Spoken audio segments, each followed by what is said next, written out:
Eight, 7, 6, 5, 4, 3, 2, 1, 0.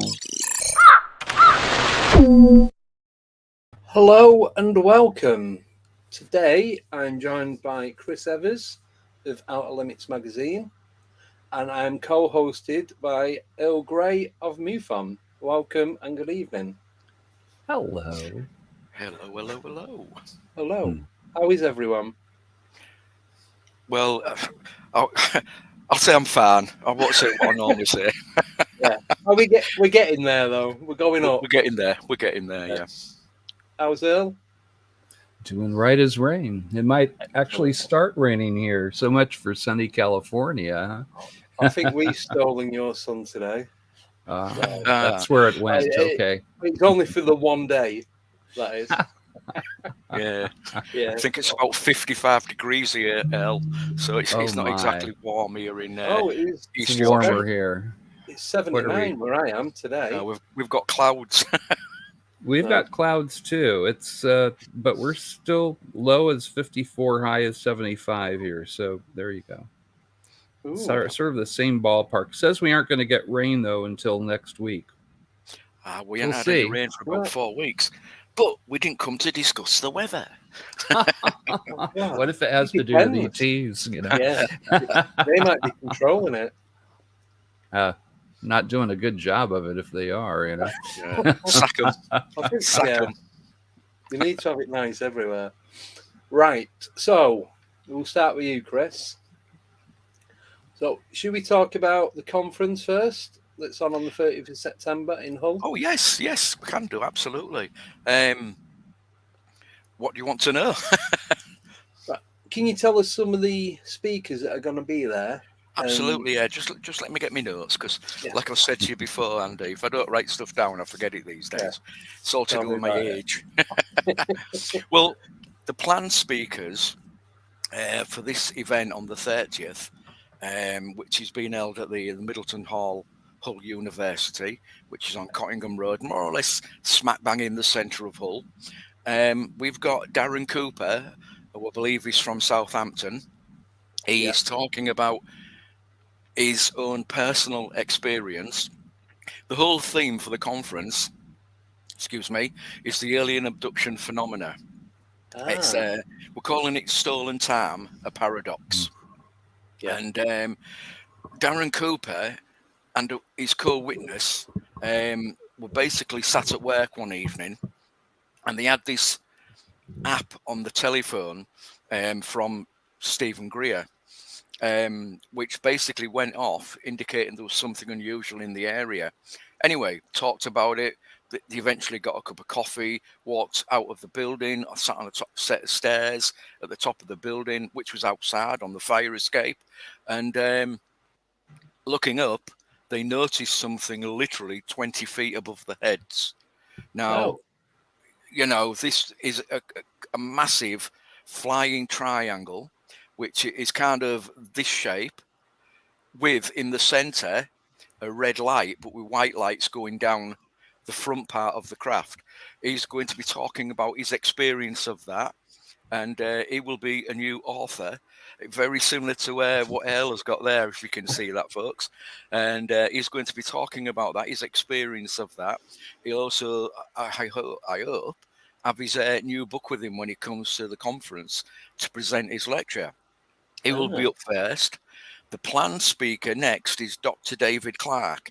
Some people know him as a totally skeptic individual. I say no, he's not a skeptic. He's not even septic, are they? He's not a skeptic. He's just, in my opinion, not found the right cases to investigate yet. Much respect to him, because he has been involved in the subject and been well known in the subject for quite a few years. Now, we all remember middle of last year, after something like 30 years, the Calvan photograph became public knowledge. It was discovered thanks to the fantastic work done by David Clark and his team. And David will be presenting in his talk the latest information that will be available on the Calvan image, and have they actually met up with the individual who took the photograph yet. So I'm hoping he's going to be there to talk for that. After David Clark, we have a generational abductee, if you could call him that, or an experiencer, if you want to call him that, by the name of Steve Aspin. Steve Aspin, who myself and Earl know quite a lot about, because we were one of the first, couple of the first people in the world, I believe, Earl, to actually read Steve's book. And we were interviewed, myself and Earl, on Peter Robbins' show, Meanwhile Here on Earth, quite a few months back now. This wasn't it, Earl? And he's going to be talking about his experiences with, what he's gone through, is the work he's done with many famous people within the subject. For example, people like Bud Hopkins and others who he's actually spoken with over the years. So talking about that. He's going to be talking about that. Sorry, and. After that, it was originally intended that we would be having Philip Mantle speaking about the 50th anniversary of another abduction event, the Pascagoula event with Charles Dixon and Calvin Parker. Unfortunately, Philip has had to pull out because of health concerns. But we've got a very, very good replacement, if Philip can be replaced, that is, in the name of Russ Callahan. Russ Callahan, those of us who've been in the subject, especially in the UK, for quite a number of years, will know of Russ and his fantastic work that he did with Graham Birdsall at UFO magazine in the 1990s and early 2000s, and his other work that he did, afterwards, presenting conferences up here in the Yorkshire area. Russ's talk is going to be aimed at, how the media has influenced the subject of alien abduction over the years, going back many years, and bringing it up to a modern aspect, basically. So after that, we'll be having our first American in. That's if we can get him into the... No, I lie, he's already in the country. By the name of Ryan Sprague. He will be speaking. Ryan actually produces his own podcast, Somewhere in the Skies, which is well known around the internet. And over the course of him doing this show, he's actually got many different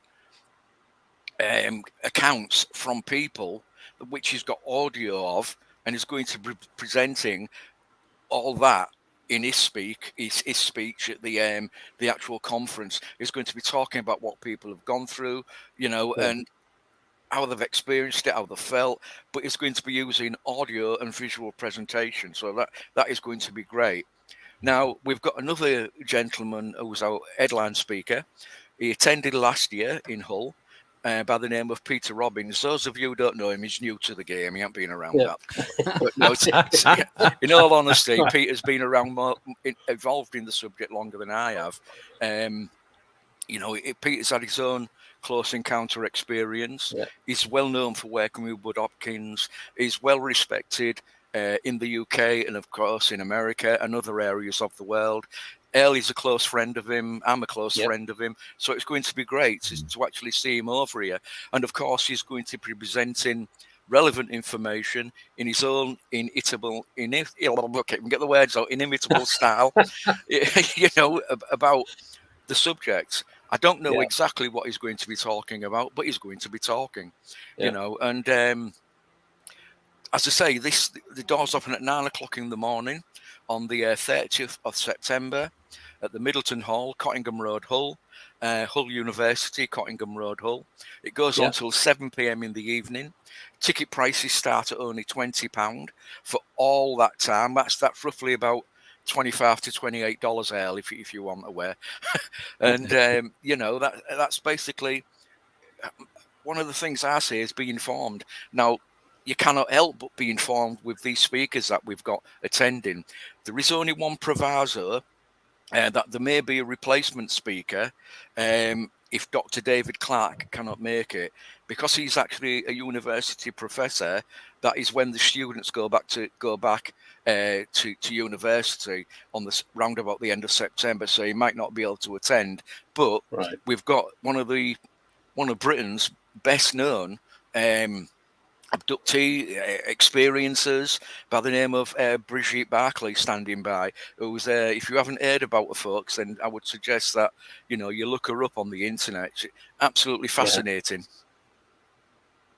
Cool. Big question, what's it like for parking? Absolutely free. Plenty of university car parking spaces on the campus. There's also the main road, literally 100 yards away from the venue. Also, if you can get in close enough, you can get. If I'm asking people though, if possible, if people come who are disabled, not to park at the very front of the venue. There are about 20 or so parking spaces at the front of the venue, but I want them for disabled people. Parking is completely free all day. Excellent. So if people want to get tickets for that, the last date you can actually get tickets online will be the 23rd of September, which is a Saturday. That'll end at midnight on the 23rd of September on the Saturday. Go to the magazine website, www.olm-mag.co.uk, and look for the conference section there. Also, if people subscribe, they also get a discount to the conference tickets section as well. Excellent. Thank you. Sounds like a wonderful, wonderful event. And the speakers that you have are just fabulous. I mean, we're talking top people in this field. Ryan is a great guy, and I've known Ryan for a long time. Yeah, I met him through Peter, of course, who I've known longer than pretty much anybody now. But Steve Aspen, his book is just fantastic. Oh my goodness! It is. His book just doesn't cover his events. He looks at the history of the alien abduction phenomena as well, doesn't he, Earl? And he goes into it. It's not in great depth, but it's in depth enough for people who are new to the subject to take it on board and understand what he's talking about. And that, for me, is the seller for Steve. He's such an approachable guy as well. Come and meet him, folks. Yeah, a good guy. Well, I went to the one last year, obviously with the Kinsella brothers, Peter Robbins, Saunders, is it Chris Saunders? Yes, Colin Saunders. Yes, Colin Saunders, that's it. Yeah. And I'm going to show off now. I've got my ticket for this year as well, and I'm really looking forward to it. It's going to be good That's to why see I was asking about parking. This is a bucket list thing for me. Is I have to make it to the UK. Yes. My mom, actually, who people kind of are aware of, through my I guess, my core story. But she used to go and rent a flat in London, and she would spend her summers in England every single year. That was her joy. You know, she worked till pretty much the end of her life as a, you know, headhunter for various aerospace, you know, the aerospace industry. She was working for all the different companies, but that was her getaway. That was, you know, what made her happy and, you know, her joy in her life. But she said, you have to go. It's like, well, you never took me, you know. But, you know, she always had the flat and stuff. But she and her brother, you know, he was a antique art proprietor. And so he would, it was kind of like business / vacation for him. For my mom, it was just getting away from all the craziness. She loved it. I have to go. Plus, I'm the big Beatles fan here. I have to get to Liverpool too.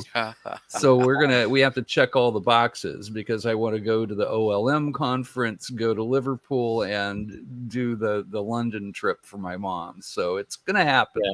It will. Yeah. Not just this let year. Us know, and we'll arrange a meetup. Yeah, absolutely. Absolutely. There's no question about it. And I get over the pond, we'll be hanging out and probably hoisting some beers and all that good stuff, you know. So, and I know Liverpool quite well, so it's all good. Fantastic. Well, I don't want to boast or anything, Earl, but I've got a couple of photographs of me at Strawberry Fields at the entrance there, and I've got a couple of photographs of me on Penny Lane and things like that. So yeah. Taken a long time ago, but I've got some. I've actually driven over the Abbey Road zebra crossing in London. It's hard to do because people Did you have your shoes on, Andy? I was driving a van, so I had no choice. Yeah. That's one of the most popular crossings in the world. It's hard from what I've heard, it's hard to drive through because there's always somebody trying to get the photograph of the I was gonna like try and park up and take a selfie with me on there, but there's so much traffic. It's just, it's not gonna happen. So well, if you look at my shelf behind me, you'll see the Yellow Submarine is right there. You know, I've got my Beatles stuff up with my ET stuff. It seems like those are my two obsessions in life. But yeah, are you aware, Earl, that Paul McCartney and I don't know if I think it might have been Mick Jagger actually met Desmond Leslie? Oh, really? I didn't know that. Well, Desmond Leslie actually made an early synthesizer device, and they actually went across to the castle over in Ireland to talk to him about it. And no doubt, I mean, this was the mid-1960s, so by then Desmond Leslie had already put out his books on the UFO subject, you know, and you know, his book with Adamski and so on. And I would think that they may have had a very good conversation about UFOs. You know, a lot of people think that you know, Adamski was the co-author. In effect, Adamski didn't write any of the book. He actually he came into it because he actually allowed the photographs that he'd taken of his Martian visitors. Or his Venusian visitors, should I say, into the book, which was published and produced by Desmond Leslie. So that's how he got involved in the subject. That's so interesting. I had no idea. Oh, well, there you go. There's like this weird connection between musicians and UFOs. I think I told you about my old friend Chris Squire, who is the bassist from Yes. He had a close encounter when he was on tour in the UK. He had somebody driving his caravan for him. At that point, everybody in the band had to have their own bus, right? Well, here's another one for you, Earl. Mick Jagger and I believe it was Ronnie Wood, actually in their mansions in the United Kingdom, they actually had specifically made UFO landing pads. So there you go. I wonder if anybody's landed there. Sorry, I didn't get that. We're both talking at once. Sorry. I said, was he ever used? I wish I could answer that one, Andy. That would be the $6 million question. That one, wouldn't it? Really, absolutely. We asked the same question. Oh, that was the same one. That's all right. I don't feel so bad now. Well, Chris Squire, he was, he felt like being watched. He was literally on a rock, and he looks up, and there's a flying saucer 30 feet away from him. He said it had garish little purple lights on the bottom that were spinning around like a carnival ride. The thing tilted off to its side and shot off into the vanishing point. He's just one of many, Jimi Hendrix apparently was a contactee. We know John Lennon and May Pang had a similar UFO sighting when they were in New York. The Golden Egg Blues were all abducted apparently. It's a thing. Of course, one of the more famous individuals who was known for his interest in things out of space was, of course, David Bowie. But what isn't known, or some may not know, is that he actually edited back in the mid-1960s his own regular UFO publication. So, he actually edited that. And at one point, I know there were a couple of songs that he made which relate to UFO sightings. And he actually said at one point that he almost saw them daily. Flying over London, and of course, when he was touring America in the early 70s, he claimed to have been seen, or his wife did at the time. She claimed to have seen a UFO come crashing down. So, fantastic stuff. But didn't he also claim to be a hybrid? Yes, I think he did. Yeah. Did he actually? Because I watched a documentary on it on David Bowie a few weeks ago, but I can't remember whether he said that in there. It was more about the music and in growing up. There wasn't much on the UFO bit, if any. Is that the one that was on BBC? That one quite recently. I think we watched it on Prime. Right. Yeah. I've seen it on Prime as well. Yeah. It is good. I love all that sort of stuff with the musicians and that. But just going back to when you said about John Lennon. The egg that he gave to Uri Geller. What's your take on that? Was it from outer space? Are you asking me or are you asking him? Oh, both of you. Well, go ahead, Earl. You go first. I know that I know a lot about the sighting that John and May had because I actually got to ask May personally about that. She was doing Angela McCartney's podcast and taking questions, and so I had my questions, and she went in depth about it. But I don't know. I've heard the story about Uri Geller and that crystal or whatever it was where you could see back in time and other stuff. I'm not sure about the provenance behind that. I haven't heard anybody else that actually saw the item, but it sure is interesting, and I hope that's a true story because we all love John Lennon. What I would answer regarding that is Uri Geller is a showman, and he likes to sell himself as something mysterious, but at the end of the day, I just think he's a showman, and a lot of what he says is devised to sell Uri Geller.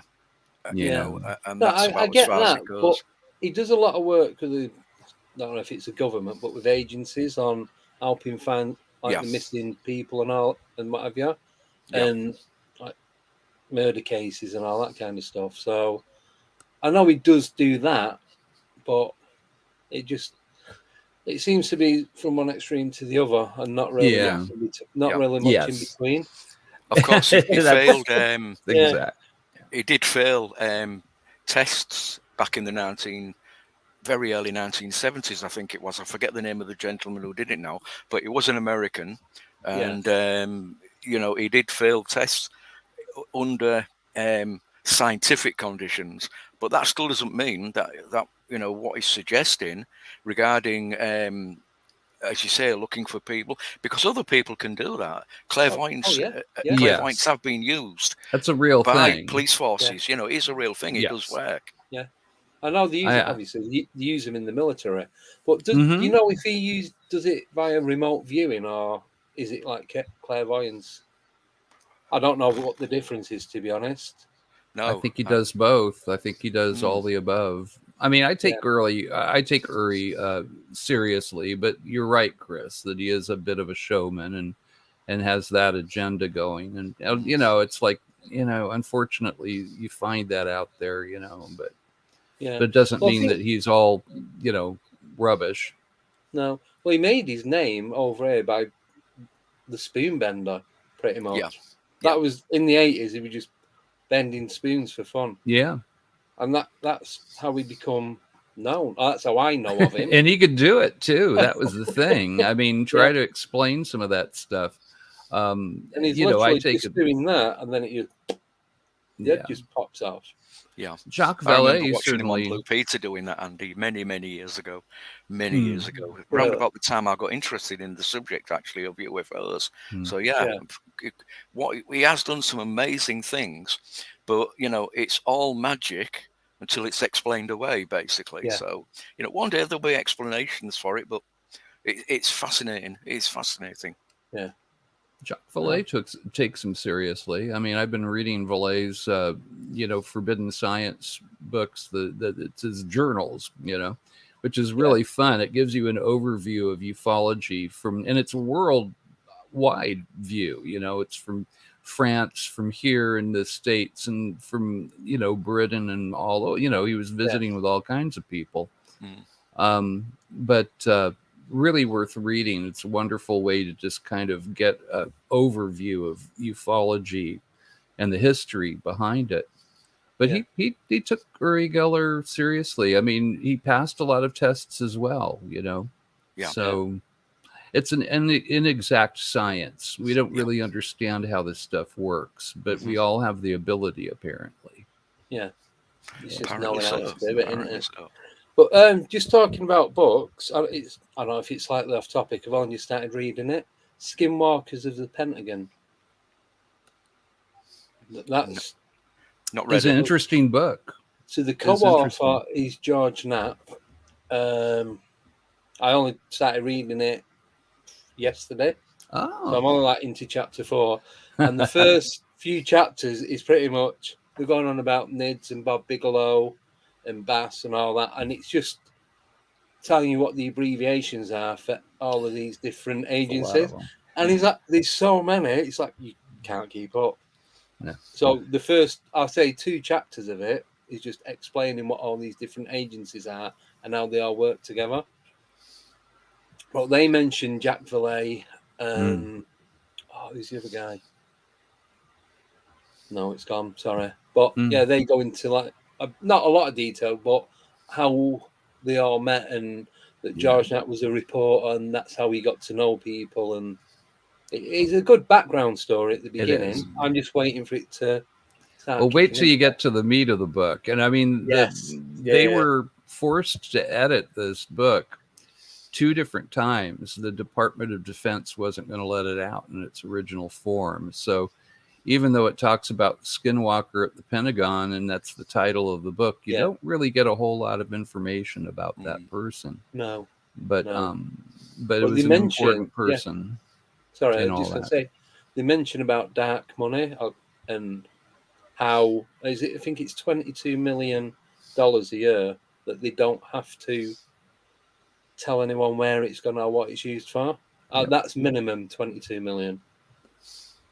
So Harry Reid, the senator, acquired that for them congressionally. It was 22 million.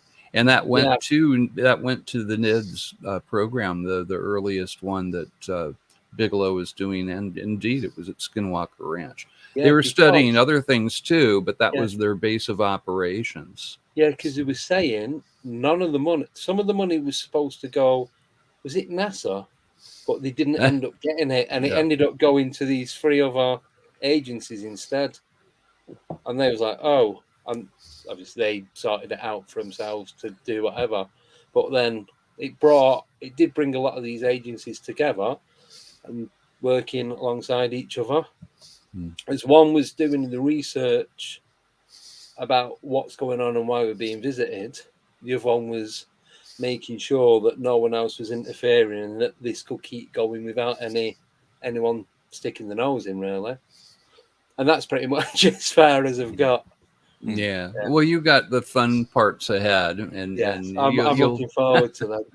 There's one orb incident that happened in Australia that's kind of harrowing. Ooh. And reminds me, I mean, somebody was. Well, I don't want to ruin the book for you, but no spoilers. But something similar happened here 2 different times and I got both of those cases, so I can attest that when you get to that one case, that is very very much in accord with what we're experiencing here. It's more or less cars are being tagged by these round drones that aren't ours, and they work pretty much like the Tic Tac did, where they will do a 90-degree turn, traveling one direction down the freeway, and suddenly they're traveling the opposite direction behind somebody, and then going alongside their window, and then in front of the window. They've mentioned that, but not gone into detail with it. Well, that's pretty much all I'm going to tell you. You'll know when you get to that part. Yeah, it happened in Australia. It wasn't a good. It was not a good encounter. Let me put it that way. Right. Well, I'll have read it by this time next week. So talking of orbs, that was my second sighting. Was a couple of orbs, which was quite interesting. I'm going back to the late, about 1996, 97 now. And myself and 2 other people were down on the banks of the River Humber behind the British Aerospace factory at Brough. And we'd been up there about 11 o'clock one summer's evening. We'd been up there about an hour or so, and it didn't seem like anything was happening. We took a lady with us who claimed to have had a lot of sightings in her own home, orbs and things floating around her own home. Anyway, we're up there, nothing was happening. I think we'll move. So we put the camera gear away and everything. And of course, what happened? An orb came down the opposite riverbank, floated down to the River Humber, which at that point is about a mile and a half wide. And I'm sat watching it, going to my right, going up towards a town called Goole. And I carried on watching it, and it floated up the river and then just blinked out. I turned to my 2 colleagues who were with me, one by the name of Jason Lewis, and the other was Amanda, the lady who had actually seen various things in her own home. And the answer to your question, nickname, what colour was it? It was actually a silvery white colour, but it had actually come down, split into 2, and gone in 2 different directions. Wow. So while I'm watching it go to my right, these 2 other people are watching it go to the left, float down the middle of the River Humber, go under the Humber Bridge, which at the time was the longest single-span suspension bridge in the world. And I said, no, it isn't. It's going under the Humber Bridge now. So I turned and saw it, and it blinked out just as it got under the Humber Bridge. So I actually see it split into 2 and go in 2 different directions. Wow. That was my second sighting. Would you guys like to look at some photos of some orbs? Now, these are from Dorset on the West Moors. So the guy that took them, from what I can gather, this is pretty much towards the back of his house, and you can see a tree line, or it's not far from where he lives. So I've got... There's about 9 in total, but they're all... like one after the other. Yeah. So I'll put them up and let me know what you think. So there's the first one. So I take it that is the thing that we're looking at there is in the center of the screen.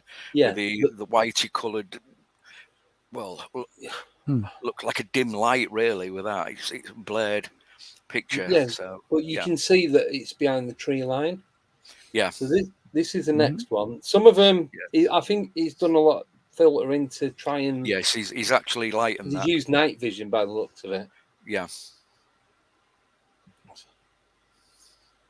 So this, see, that zoomed That's in. a crop. It's yeah.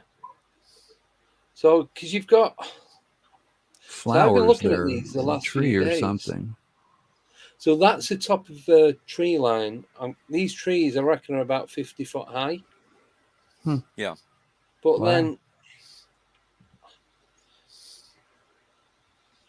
see, that's the only thing. When you take a picture with night vision, you've got to have a steady hand, or you've got to use a tripod or something. It's so difficult not to. So all of those are orbs, all those lights that we're looking at, or from what he says, yes. Huh. Wow. But then you've got these ones. Now so originally they're at the top of the tree line, and then they've come down around the back of the trees. So you can see the tree trunks on this one. So is this suggesting that this image is actually what we can see here, which I'm presuming are the two lights? Yeah. On either side of what looks to me like a lamppost or something in the middle there. Well, it looks in the lighted it's section. come down behind the trees. I'm just going off what I've been between told. the trees and the photographer taker. Yeah. Interesting. So, and then this is the last one.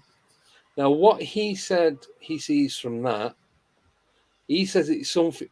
From what he could see, it looked like some sort of medieval town, quote unquote, like King Arthur style. But then, could it be pareidolia?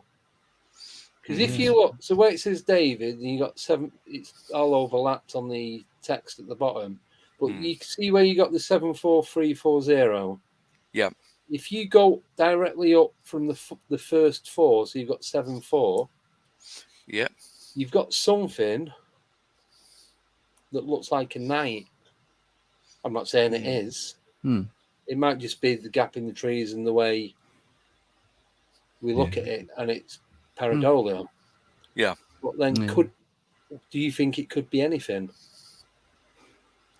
Yeah, it could be anything. I mean, what I would ask next is exactly where were they taken? Do you have any daylight images of the same area?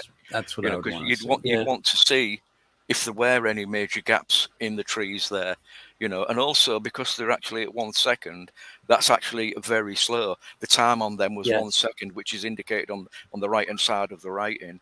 That's actually a very slow shutter speed.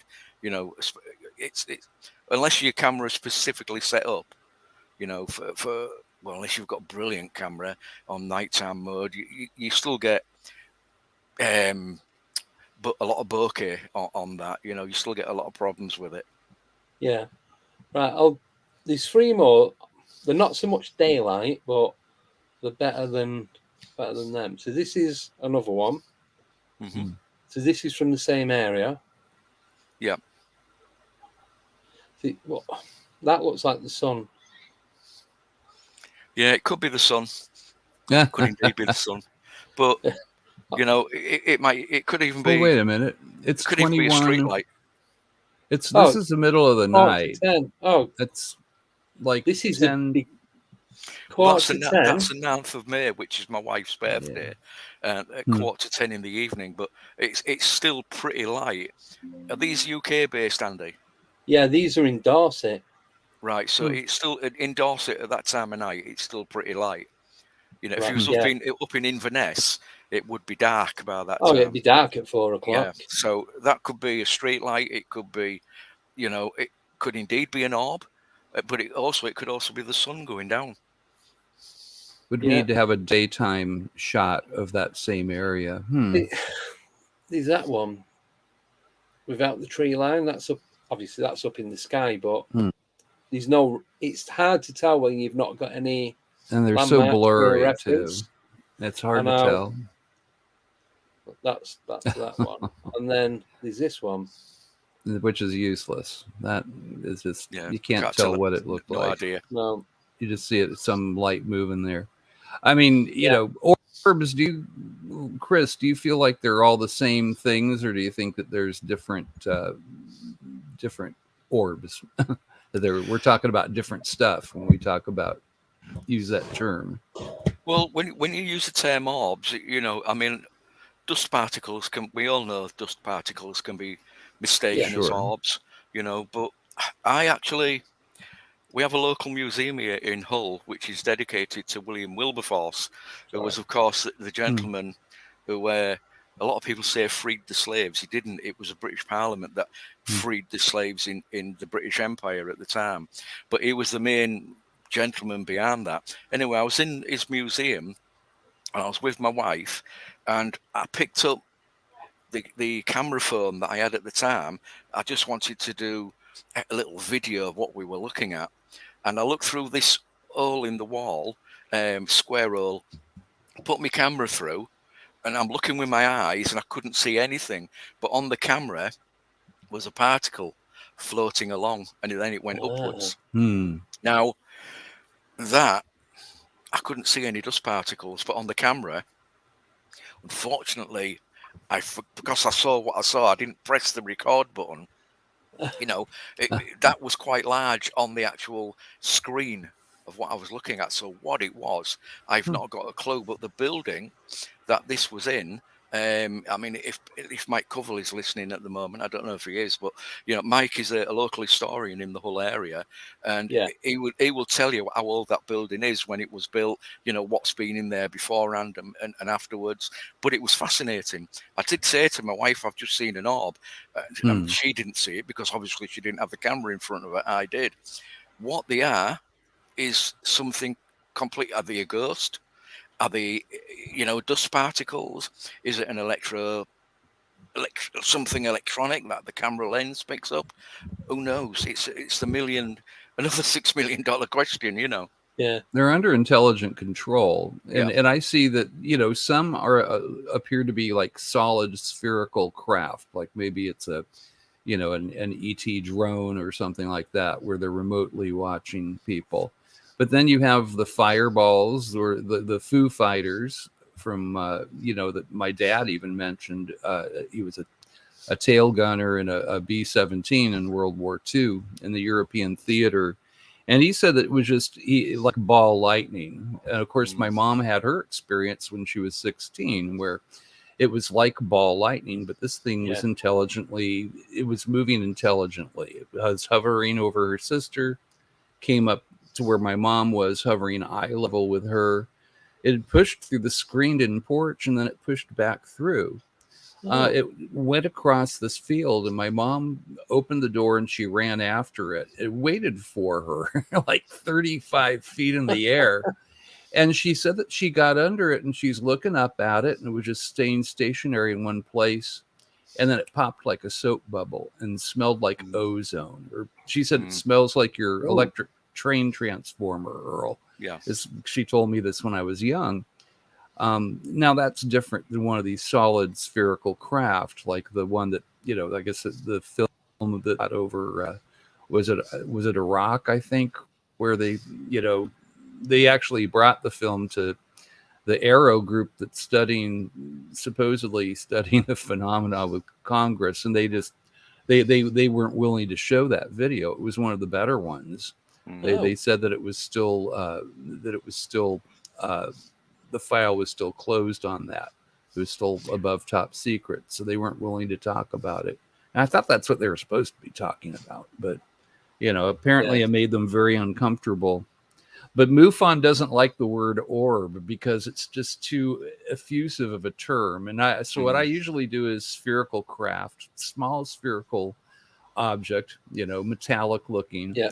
Or I'll say plasma like ball that was acting intelligently. Yeah. That's just semantics, really. That's just the thing, though, isn't it, Earl? You know, they're not all necessarily small. I mean, the ones that I saw float down over the River Humber, because I was about a mile and a half away from where I saw it, it appeared quite large. But the one that I saw in the museum in the centre of Hull, if that had been the same size, it could have taken up the size of the building. But it wasn't. It was a hell of a lot smaller. It was in a room-sized display area. It's so like it Doctor was quite Who. small. Absolutely. Yeah. Got a question. What's the smallest orb account that you've received? Irina Scott. She and her sister saw something the size of a ping pong ball that was, It scared them. They were little girls, and this thing was in their room. It was moving around their lamp. That was a ceiling lamp. And then it shot out of their door, and they were so scared that the two girls fell down the stairs together, trying to run to their parents. But that's probably the smallest one I've heard of. It was ping pong ball. Because I got a video somewhere of an orb. I'll tell you the story in a moment, and it's probably the size of a pea, if that. So I'd moved into a house. My mate had his own house and he was renting the rooms out. So I moved into one of the rooms. Anyway, I was just doing going around the room. This is my bed. This is wardrobe. This is TV. You know what? I just something to do. And so I'm watching it back. And so I opened the wardrobe, filmed it, closed it again. And watching the film back, because I did it on my phone, as I open the door, just one orb just comes out, kind of does that, stops, comes round like that. Then as the door is open, where the hinges are, where the gap is between the actual door and the wardrobe itself, it goes through that, and then you don't see it again. Now, I sent it to about 3 or 4 different people at the time. 2 of them wasn't sure, but one of them came back. This person does clairvoyancy. I've been there. I've been to her a couple of times for readings. She said there are a lot of dust particles on it, but that one particular one, she believes 100% that it was an orb because it was doing its own trajectory. Wow. And if I can find the video, I'll send it to you both. And I'd like to see. I've got it somewhere. I've just same place as my glasses. You sound like me. In my you need to find your glasses, mate. It's not good. That's why you can't find them, because you haven't got your glasses. I actually do a chapter on orbs in my first publication, which should be coming out in time for the conference. We've got all different sizes and all different aspects to them. It's again a fascinating subject, really is. I've got one for you, Chris. I'll send it to you if you still please have... do. Yeah, please do. Because I had a pilot. I'll make it in the book one more time before it goes back to Philip Mantle to be printed. So if you send it to me ASAP.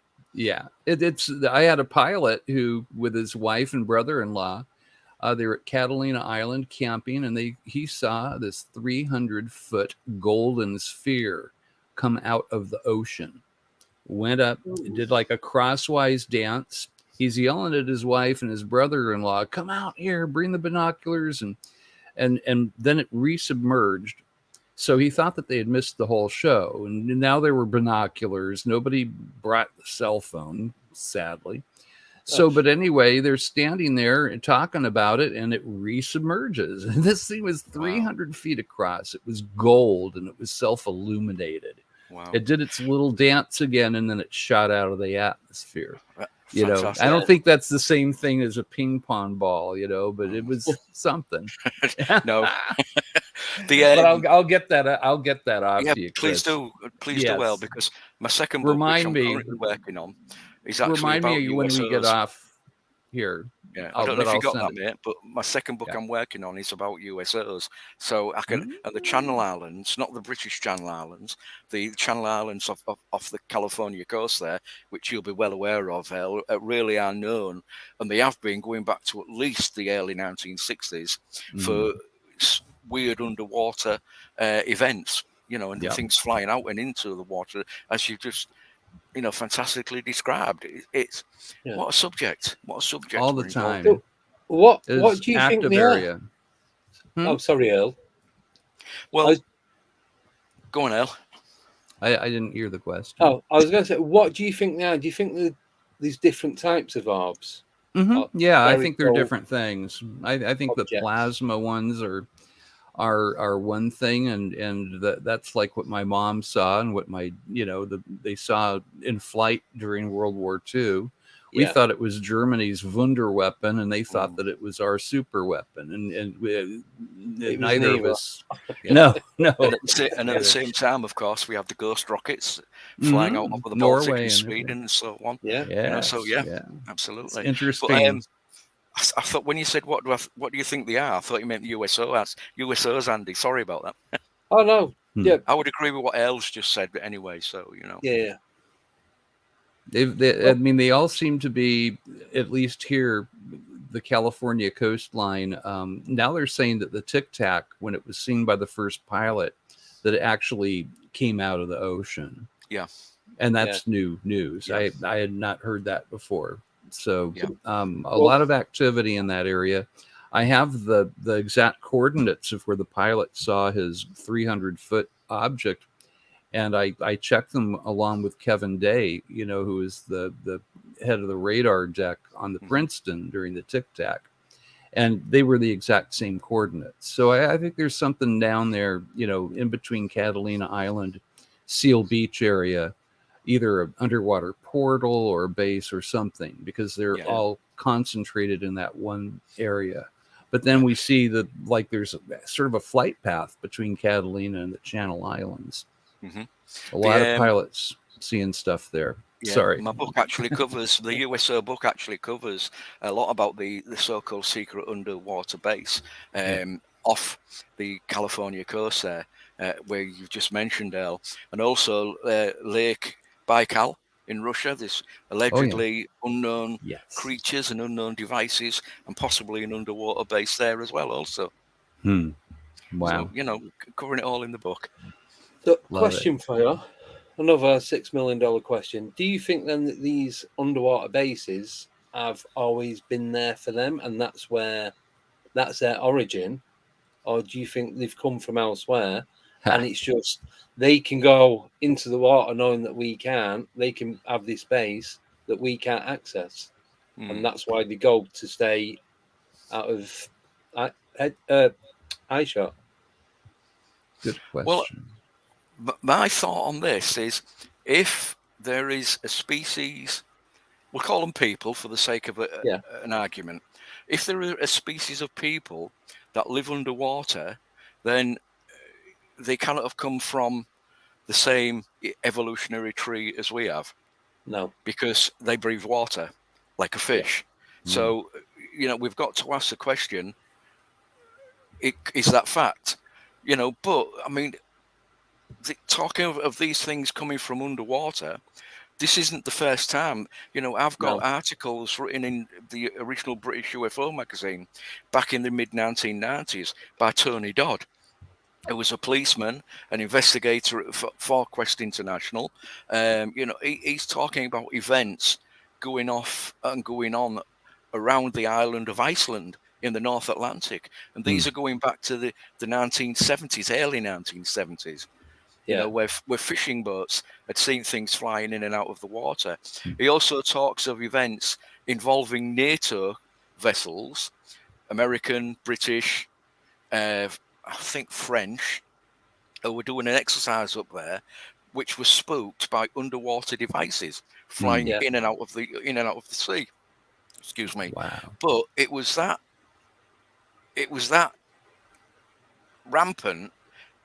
This was after the time that the Russians had actually, the Russian Empire, the communist empire had collapsed. And it's said the Russians got involved with NATO up there protecting ships and making sure things were not, ships weren't sunk. It's also suggested, now how true this is, I cannot tell you. It's also suggested that at one point there were 3 American destroyers up there and one of them disappeared. Not to be seen. Now, I ain't got the name of that destroyer in front of me right now. I can let you know it, Earl. I can send you the section of the book where that's in, and we can have a look into that if you want to. Sure, I'd love to. If that's true, well, what do you tell the people? The families who are waiting for their children, their husbands, their brothers, aunts, uncles, sisters, whatever, to come back. America is long, and Britain and other nations around the world, they've long known the truth, they've long hidden that truth, and now, thank God, they're beginning to take it seriously. Did disclosure happen this week? I'm talking, of course, David, is it David Grush, Earl? Yeah, sure. The gentleman who's come forward and said that, America has got crashed vehicles. Well, we've heard this story for years and years and years and years. It's certainly not a new story. I mean, and people that were involved with officialdom claimed that they were going to release stuff before, and then it seems like the football is always pulled away from us at the last moment. And I'm hoping that's not what's going on right now. I hope we're not being misdirected by this guy. I believe that this Grush gentleman is very honest, and I don't think he's lying. I think that we have to remember, Earl, risking a lot coming forward. Yeah, exactly. He's not only risking, but I don't know that he wasn't. I don't know that he was not misdirected by officialdom. That they're going to say that they told him all of this, like they're going to back him up, and then I just hope they don't disappear on him, and that he winds up with egg on his face. It has come out, hasn't it, though, recently, of the last 24, 48 hours, that the officials over there who were involved in this, Pentagon, etc., have actually turned around and said that there is no evidence of this. So it looks like they've led him up the garden path. But he's sworn to this on oath. So if he's sworn to it on oath, it might only be hearsay, but there must be some kind of proof that these people have, if they have led him up the garden path, if it is true, then there should be something that they can put out into the public domain which will back up the argument. Exactly. If not, it's just another story that'll come to nothing. Yeah, I hope that's not what it is. I hope that this bears fruit. I hope that it becomes something. But I've been talking with a lot of people about this. Greg Bishop is one. And Greg wrote the book Project or Operation Beta, which was about how the officialdom intentionally disinformed this poor guy Paul Benowitz, who was a scientist. They literally made him go insane because they fed him information that was false, and he believed that we were being invaded. But they were using UFOs to cover up that they were testing the drone technology that we now see as a major component of warfare. So they had every reason to hide the what it actually was, and it wasn't above them or below them to use the UFO phenomena to blame it on. And so, poor Paul Benowitz, came away with egg on his face. The guy who was informing him, they all but tarred and feathered him at the MUFON symposium that year. He was a speaker, and he told them that he had been working with officialdom and leading Paul Benowitz up the garden path, as you were so eloquently describing that. So I hope that's not going to happen. But let's see. I mean, I'm open-minded. I think that the Tic Tac got out from under the Pentagon. They didn't want that out there, and it sure opened up a lot of doors, a lot of questions. And if there was a moment of disclosure, that was, to me, that was it. Was the Tic Tac, because there was proof that it happened. That's why, Question for you both. So with this guy coming out, the whistleblower, do you think it could be one of these two situations? Either he's been led false information to see if he's going to come out and say anything, or he's being used and told, this is what we're going to tell you. You need to go out and make it public. This is when you're going to do it. And then this is what's going to happen after. Do you think either of them are possible? Anything is possible, isn't it? Really, with that, it's. I would say, if that is true, what are their motives behind all that? Because for me, there is far too much information now out there, in the public domain, Tic Tacs, gimbals, whatever you want to call them. We have all that information coming out now, and we're told by people like Steve Bassett, people like George Knapp, that there is still more to come, and it is coming. All tight, it is going to come, and the world is going to have its socks blown off, basically. Let's hope that is all true. All we are we're not experts because, you know, if you're ex, you used to be, and if you're a spare, you're a big drip. But we're not big drips, just people who want to know the truth. That is all we are. We just want to know the truth about what is going on. Why in the 1950s, where, you know, why was the human race lied to? Yeah, all right, yes, we know they were testing certain new aircraft, which they use, you know, like the SR-71, etc., and they used the UFO subject to hide that fact. They didn't want it to get out. We know all that, you know, but why, if that is the case, why, if we're being lied to now, Andy, why has the US Navy changed its reporting procedure for the report of UFOs? You know, why has President Biden, I think it was December last year, signed into law an act? We would call an act over here. Sorry, Earl, I don't know what you call it over there, but a bill, an act I guess. of a bill, an act of government, you know, that has stretched the timeline for investigating UFO reports, not only from Roswell, July 1947, and Kenneth Arnold, June 47, back to 1945 to incorporate the Trinity event. Now, I'm not saying the Trinity event is real, you know, because there are a lot of similarities with the Roswell event itself that could be said, you know, is people telling porkies, you know, and at the end of the day, it's that important now. It's an important subject that it is being taken serious, but for God's sake, it proves that us who have followed the subject, myself from 1974, Earl from whenever, you from whenever, Andy, that there is something beyond this subject that the world deserves answers to. Yeah. Or could it be the start of disclosure?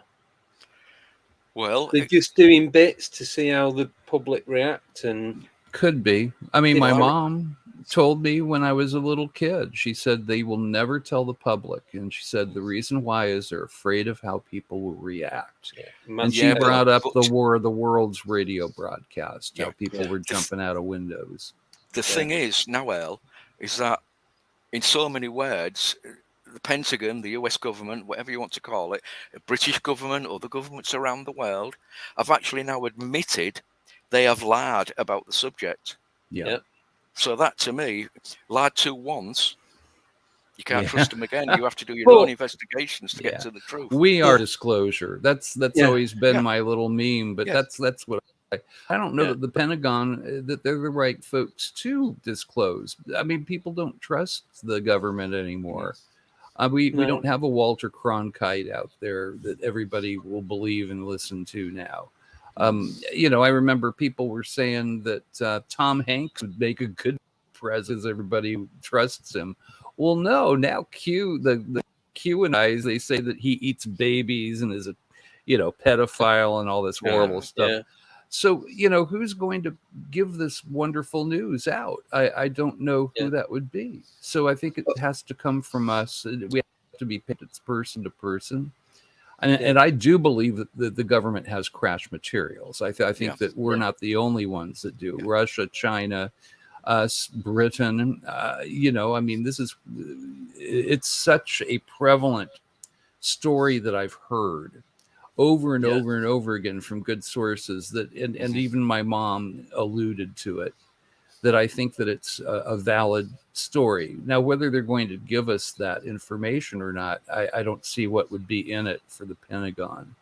I think it would be exposing themselves to ridicule and distrust, and so I don't know what to expect. But I'm cautious about it. I'm cautious. It's a no-win situation, Earl. The damned if they do and damned if they don't. You know, at the end of the day, they've already admitted they've lied. We have no interest in the subject since 1969, the closure of Project Blue Book. Yeah, right. Yeah, right. You know, that's why they set up at it. So, you know, at the end of the day, as I say, the damned if they do, damned if they don't.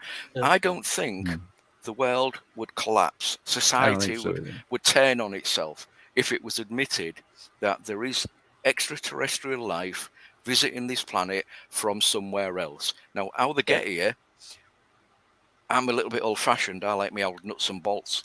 explanation, and maybe some kind of warp technology is used to get here, which could be so many thousands of years advanced that we can't explain it away anyway. It becomes, as Uri Geller would be, magic. You know what I mean? So we've actually, we're in a unique position as members of the human race in that this is now being taken seriously, and it's up to people to get on the bandwagon and get more people behind the argument. Yeah, my favorite science fiction writer, Arthur C. Clarke, and then I'll shut up, Andy. Oh, yes. But I love the quote, and I quote it quite often, is any sufficiently advanced technology is indistinguishable from magic. Yeah. I'll just say one thing before we go for a break. With Chris saying about... No. I'll go on. See you later. With you saying about the government have admitted that they've been lying... You're not they would have to admit that they'd been lying, Andy. If they say, well, UFOs, they are flying saucers. Kenneth Arnold was correct. That's the lie that they've covered up, and it's saving the egg on the chin, as we say over here, mate.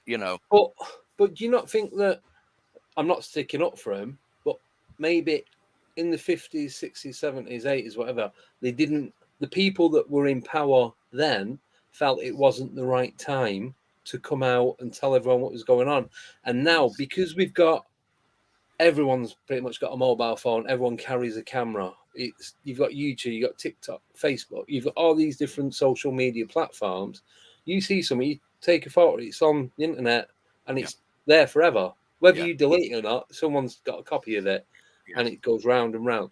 So they can't carry on denying it, and now it's like we need to tell the truth, but we're not going to do it in one go. We're just going to have to do bits there, and just do a bit and see what reaction we get from that.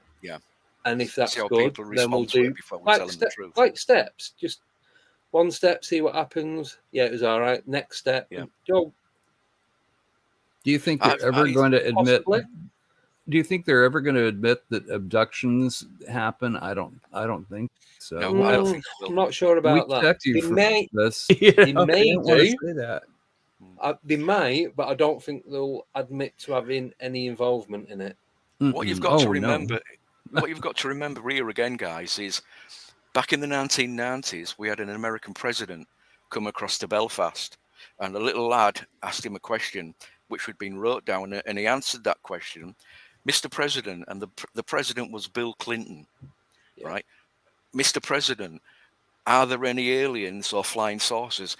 I'm paraphrasing now because I can't remember it exactly. In Area 51, and now he turned around and said, "Well, if there are, I would like to know." Now, if there were, he's the most important man, or was the most important man in the world at that particular time, in front of the most powerful country in the world, military-wise, money-wise, and if they wouldn't tell him the truth, then the normal people at that time we're not going to stand a chance of this coming out. We've had Operation Right to Know. We've had other operations similar, tell the public kind of things. But now, because these images have come out of the gimbals, the Tic Tacs, as Earl says, and you yourself say, Andy, they can't deny that there is something strange going on. But it's like they will keep their own motives hidden. That's the thing. I'll always remember a quote from the Timothy Good book, Above Top Secret, when it says about President Reagan and Gorbachev. They go, I can't remember, it's one of the World Summit meetings, and I think there's a picture of the document that they've both signed. So it is like, obviously, towards the end of the Cold War and that, and they said that they will never be friends on a like UN sort of thing. They'll always be opposites from each other. But if Earth ever came under attack from outside forces, that was actually from a speech. So the UN. It was from a speech at the UN given by President Reagan. They will join together to protect Earth from whatever's going on. But it was an actual document that they both signed as well. Reagan called it, isn't there already an alien presence here? An alien presence on the Earth. You know, I don't he's remember talking that about bit. I just them coming remember together. that little, yeah. Reagan said, knew. They don't all know, though. Yeah. What I've heard is the presidency is considered a limited job. It's 4 years at the worst, 8 years at the longest. And curiosity is not need to know. And I don't think they've given the information to everybody. I think Bush had it because he was the head of the CIA, and Donald Rumsfeld was involved in a lot of a lot of the UFO stuff, apparently. Yeah. But I don't know that everybody's told. Yeah, I was just going to say there's a good line in the original Independence Day movie when the president goes, why have I not been told about this? He goes, it's on a need-to-know basis. And it's official denial, they called it. So is that another thing that's hidden in plain sight? Mm-hmm. They're telling us without telling us. Wow. Hollywood. Yep. Well, that's what they say. I think movies like E.T. the Extraterrestrial were things like soft disclosure, Cocoon, soft disclosure, and so on and so forth. So they do say it has been coming a long time, but we want it now. Yeah, we want everything. We want the cake and eat it. We want it yesterday. Yes. Right, we're going to go for a 5-minute break. Is that okay? Yeah. I really Go need get to use some the water. Can skip to the loo over here, and we'll be right back, you guys. I've got a plastic glass here because they don't trust me with sharp objects in here. No. You're not drinking Earl Grey tea, are you? All right. No, I'll see you guys in a moment. All over it. Right, I'll see you guys in 5. See you in a minute. No, maybe not.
8, 7, 6, 5, 4, 3, 2, 1, 0.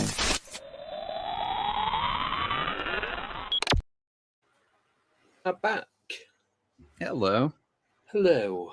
We all made it back in time. Yeah. Well, that's why I put the countdown at the end. So you got your 10-second sprint legs. Yeah. Because we're back, we're front, we're sideways, all dimensions accounted for. Yeah. Yes. Even 12th dimension. Yes, the 12th dimension. Sorry, I couldn't resist. Doing a little plug there, huh, Andy? Yeah, plugging my own show on my own show. You get to do that. Right. We've got a couple of questions. If we want to go with them. Yeah? No? Ignore them? Do something else? No, bring it on. I'll just check in. You never know. Right. So this is from Nickname, who we all know. And she would like to know, well, welcome Chris and Earl. Can we have opinions on the Las Vegas incident? Thank you. Over to you guys. Chris, do you want to? Oh, I think you're muted. Oh, you muted, Chris. Oh, you've lost your voice? Uh-oh. 2 minutes. Might be your microphone. I turned mine off. See, blah, blah, blah. Oh, that's why I don't use headphones anymore. Oh, shoot. There he went. I can answer. Yeah.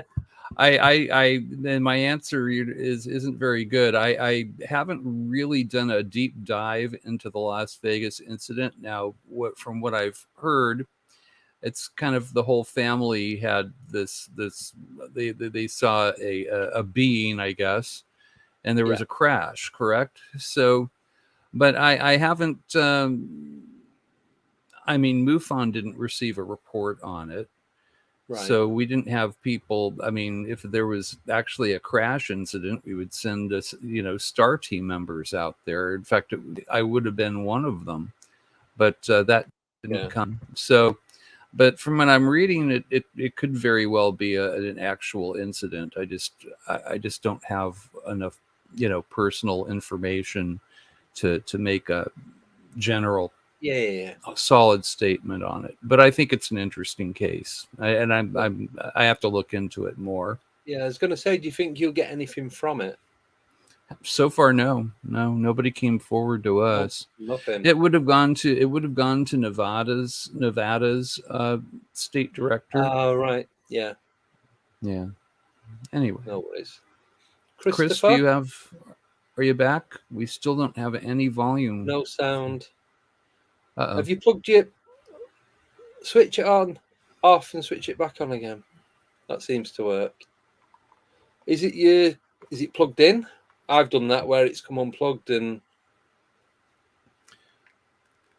No. Or if it uses batteries, you might have just drained the batteries. No, I think it's the microphone on your computer should probably work pretty good.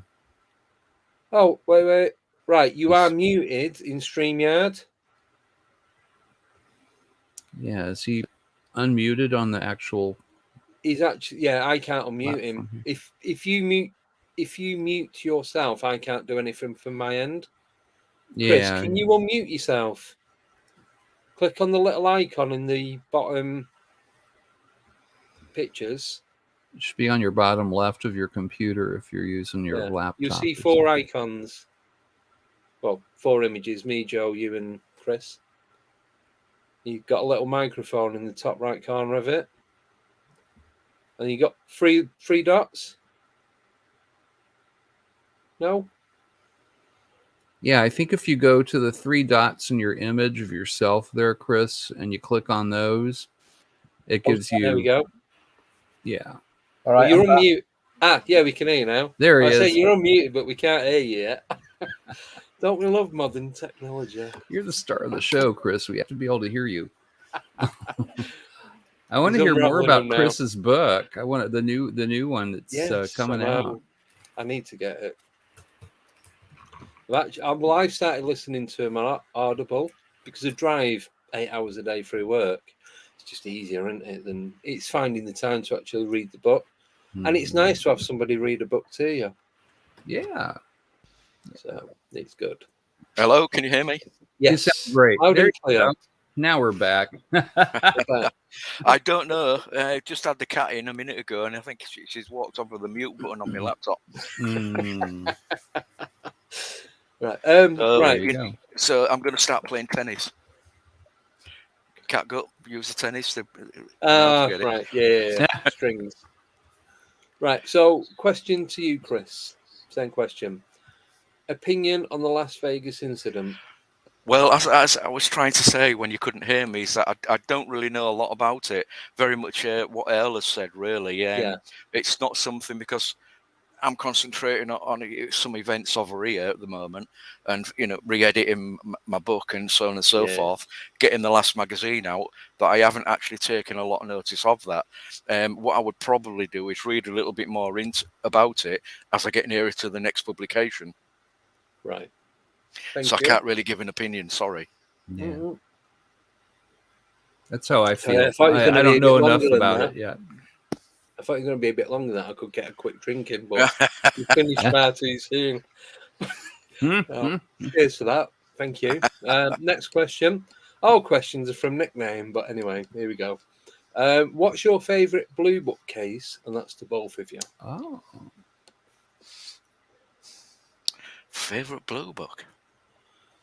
I've got one. I love there was the Eagle River Joe Simonson case where he was a farmer and he saw a flying saucer landed on his property.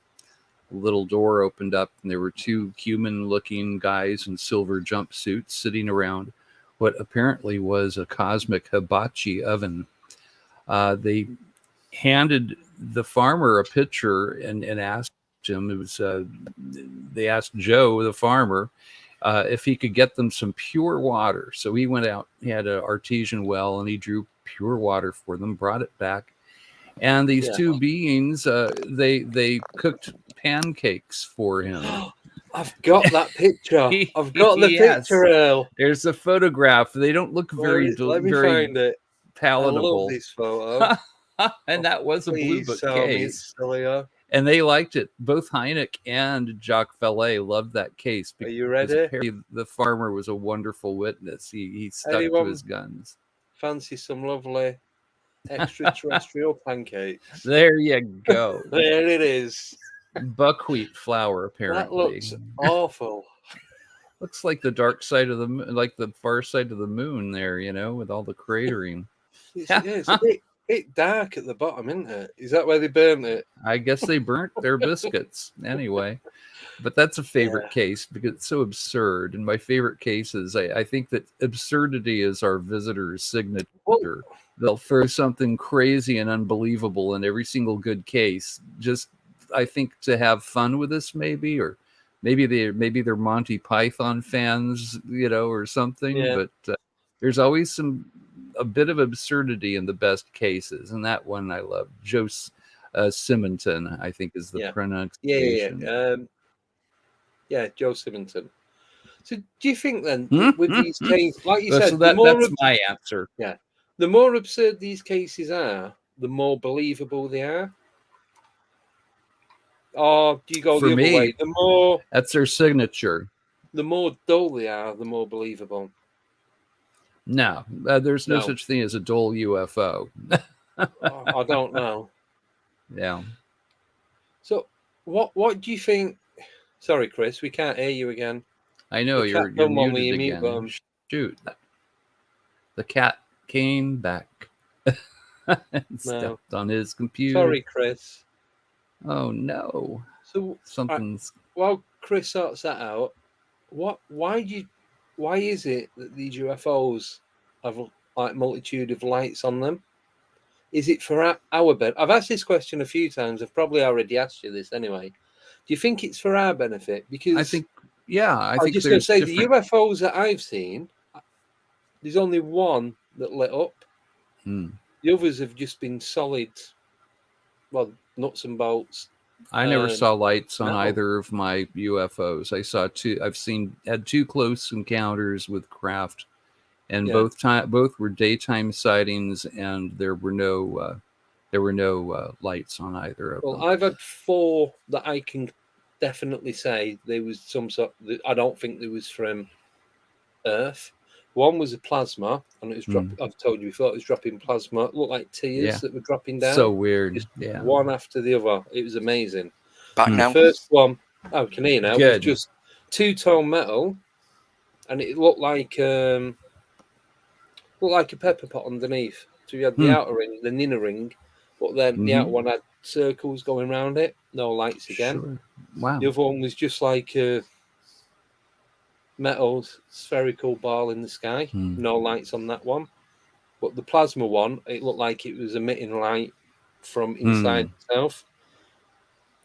They use light to get people into a hypnotic state. I know that. I mean, when we had my wife and I had our weird week, that's what we call it, and I had a visitation. I think she did too, although she doesn't remember hers, but I do. But it started with the room flooding with light, and in so many cases, it's always the same. The room floods with light. You become relaxed and kind of controllable or highly suggestible, and then they do their thing. So maybe it has something to do with that.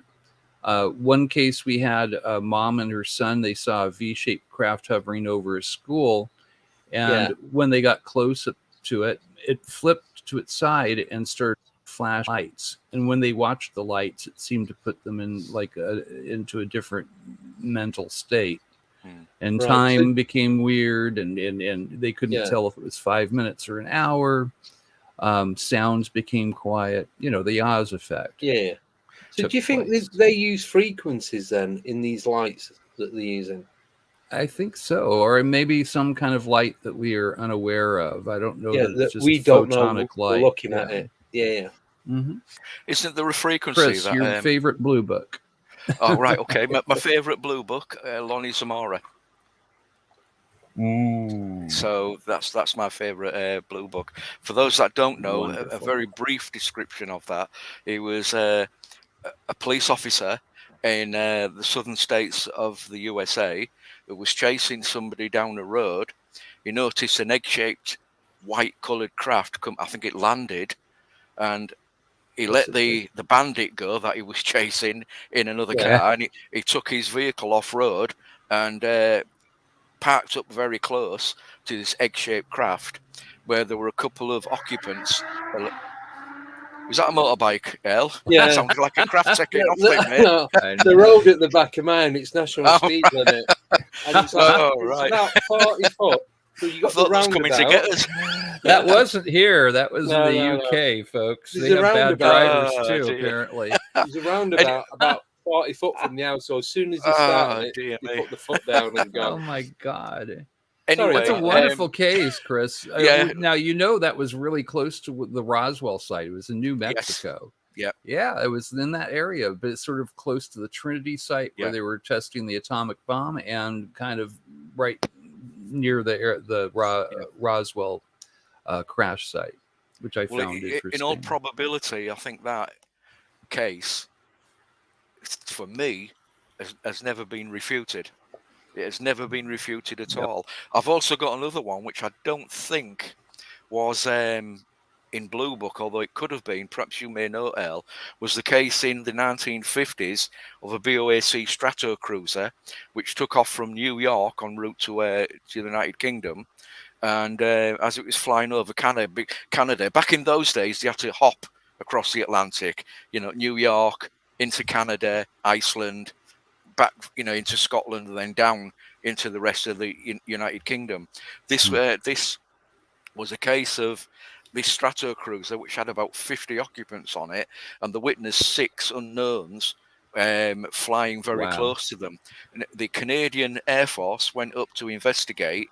As they did, these unknowns completely dispersed. And of course, as soon as the Canadian Air Force dispersed, left the aircraft to get on with its flight, the unknowns came back.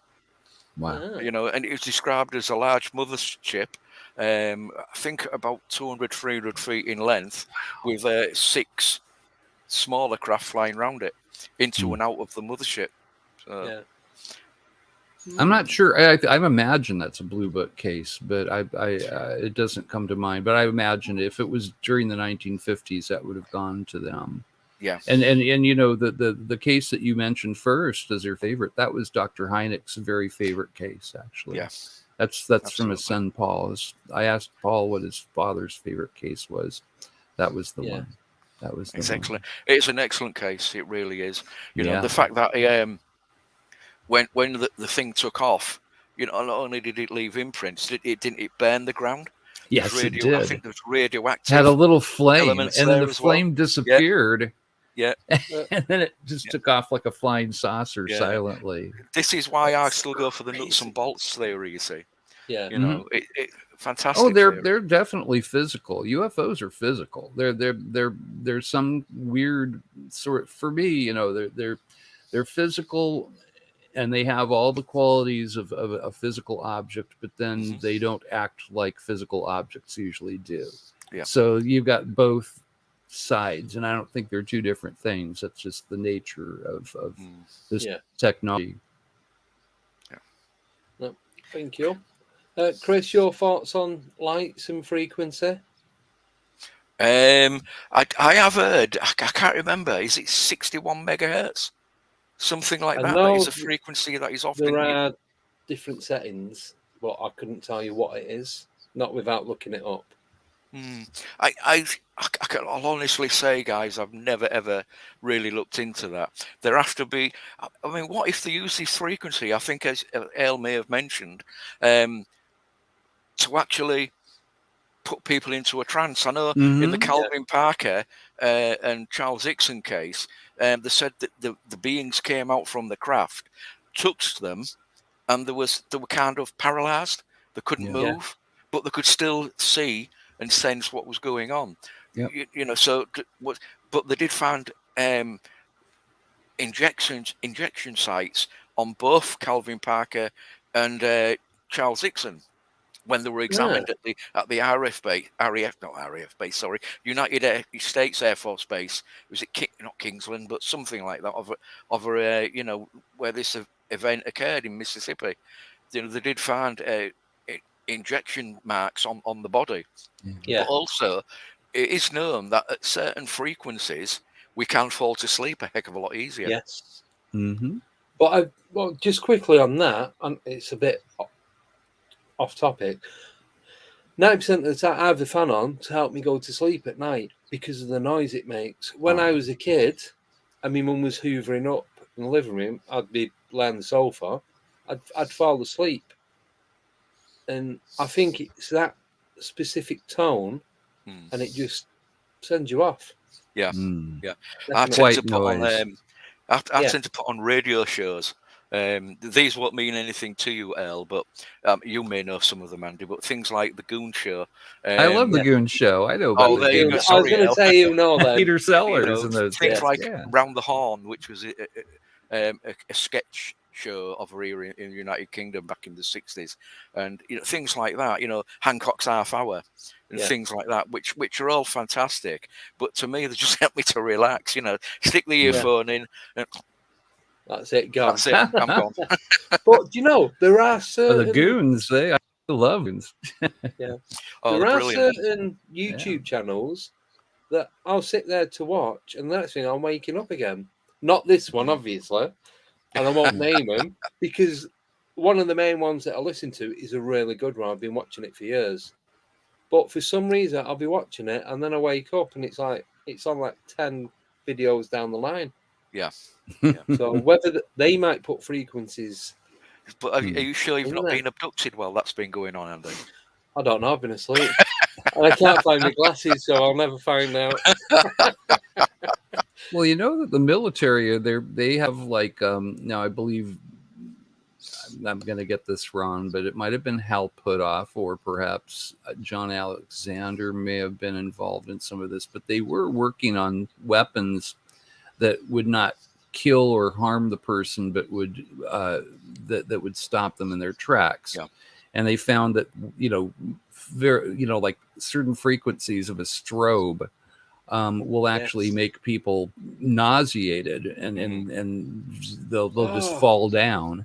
And you point that at a platoon coming at you, and there they are incapacitated, but you haven't really hurt anybody, or not just temporarily. So I know that they can use light frequencies for different psychological effects. Yeah, with you saying that, Earl, I'll just tell you quickly.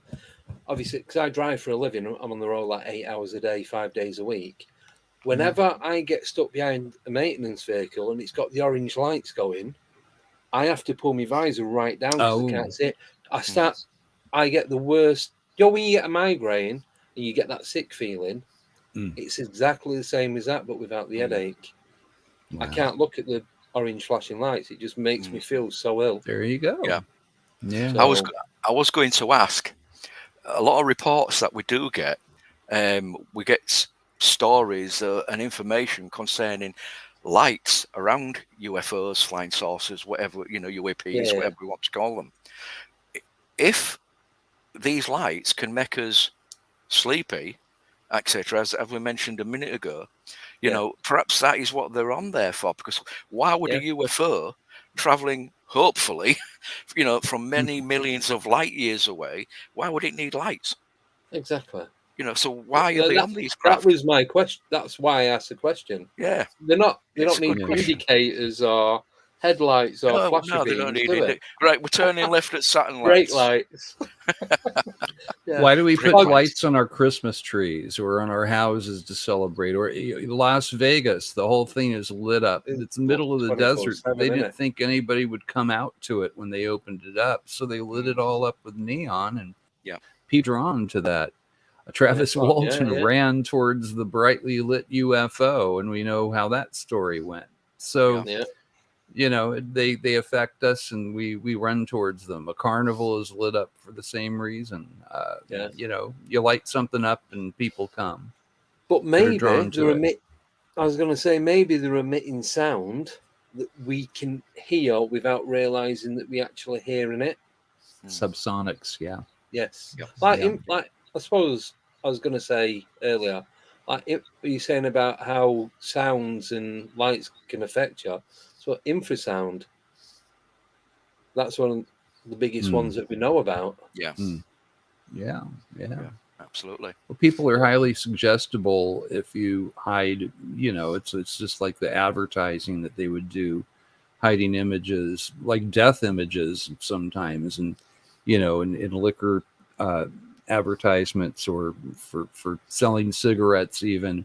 I mean, it's just very strange, but they had psychologists on their staff to figure out how people would react to subliminals, and we are highly suggestible to subliminals, so perhaps some of that's going. I was going to say they have subliminals in that's easy for you to say. Okay, I struggle this week.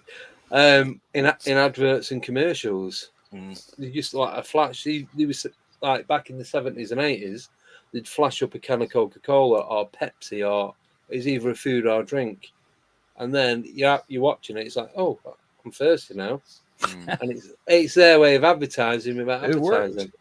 Yeah, it works definitely. So definitely. Read OLM. Subscribe to OLM.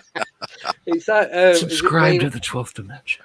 That movie, They Live, and he puts the glasses on and he can see all the real advertisements and what the beans really look like. It's like that without the glasses, isn't it? I suppose.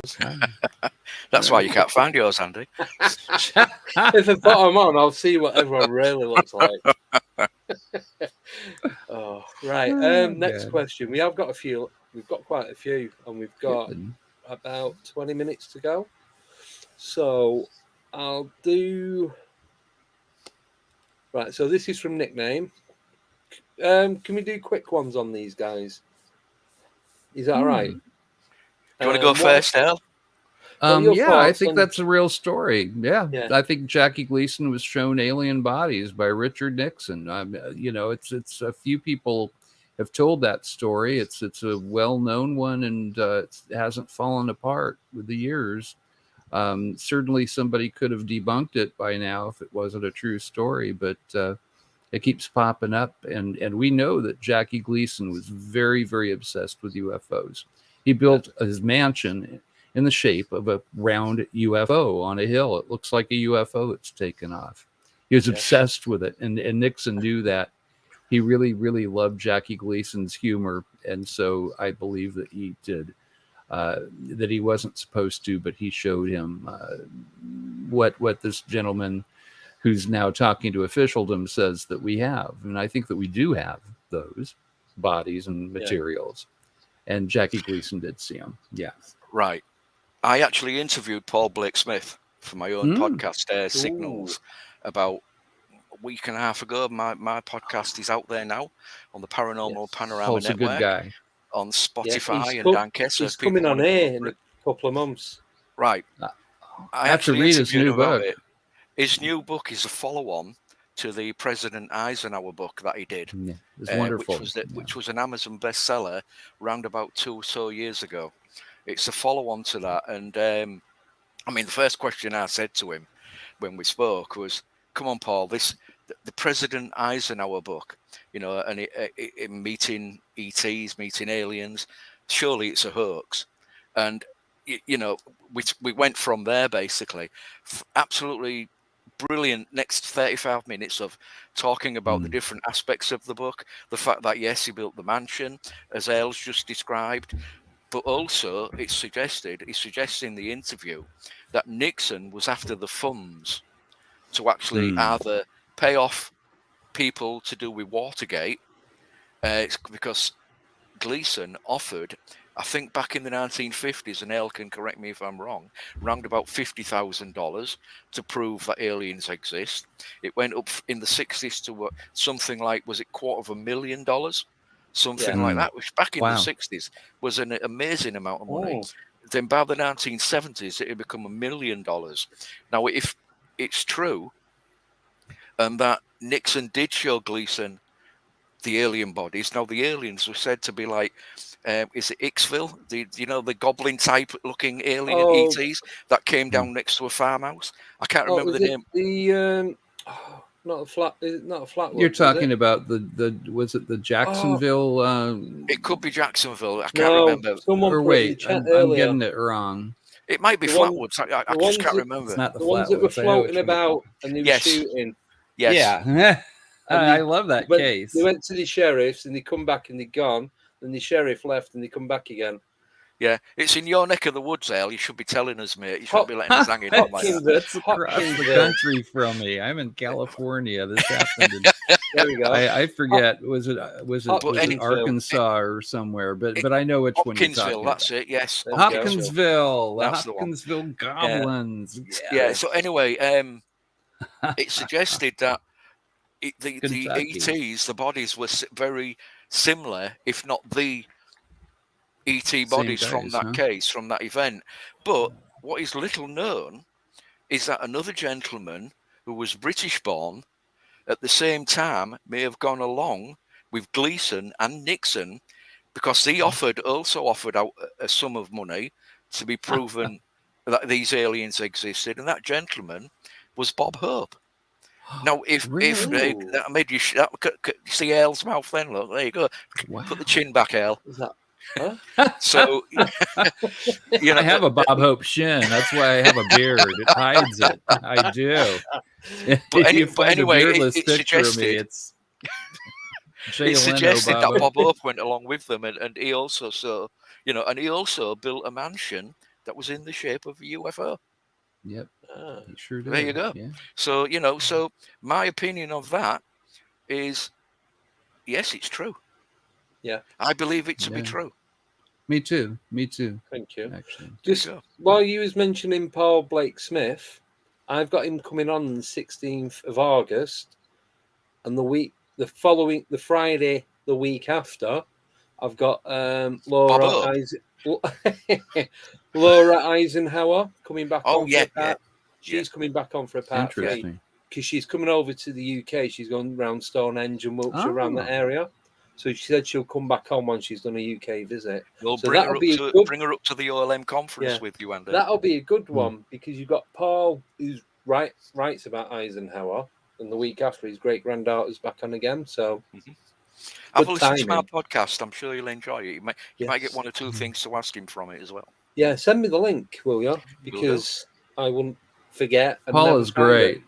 I've read 2 of his books, and they were both exceptional. I thought that he's a wonderful researcher, and I love the trail he's on right now. Is interesting. He's putting a lot on LinkedIn at the moment as well. He doesn't use Facebook. He either doesn't use Facebook or he doesn't use it a lot. Yeah, but he's like Philip Mantle. They both put a lot on LinkedIn, so it's like 3 or 4 posts. I'm on there too. I don't know. I am. Yeah, I'll have to look for you on there. I didn't know Paul was on there. Couple of months, maybe. Yeah, I've been on there for a while, but it's only really been active the last year or so. But I like LinkedIn. It's I have been on LinkedIn since 2010. It's so naughty. Yeah. It's so naughty. Well, the thing is, I used it for where I used to work because I used to do a lot of networking and that, and it's like I really don't like it. So I just got like Twitter. I just got rid of it. Didn't need it. And then it was Nickname that told me about it because a lot of guys like yourself don't like using social media like Facebook, Instagram, and all that. And in fact, because it's more professional, shall we say, a lot more people like to use LinkedIn. And I went on then. I'm friends with your mate Earl, Paul Hynek. Oh, so say hi to Paul for me. Yes, I did. Yeah, so, it's a good guy. Like yeah. It's one of my closest friends, actually. I don't get to see him as often. Yeah, when he came on air with you that time, that was mind blowing. Yeah, really that was fun. Yeah, that's right. I forgot we did that. Yeah. So, sorry, Chris. If you send me the link to your podcast, I will put it in the link in this as well. Yeah. Brilliant. Okay. Oh, good. Right. Next question then. So this is from Adam Sandor, and he would like to know, who would you most like to meet in the parafield, living or dead? Them, I think, not you. Wow. Personally speaking, Graham Birtle.